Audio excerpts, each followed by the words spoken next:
তিন মূর্তির অবস্থা দেখো। তিন মূর্তি কিরে আর যাস না? হ্যাঁ ওই যে লালু ওই দিক থেকে যে ধাওয়া করবে সে অমনি পালাবে।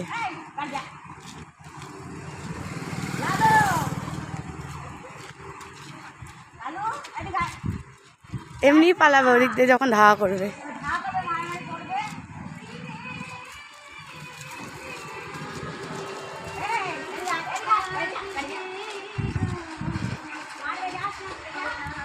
অবস্থা দেখো, অবস্থা দেখো।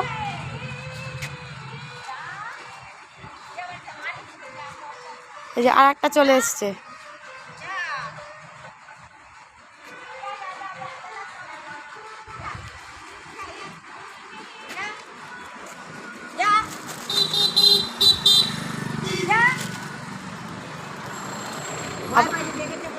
হ্যাঁ ওইদিকে পার্টি আছে তো, দাঁড়িয়েই থাকবে, ঠায় দাঁড়িয়ে থাকবে।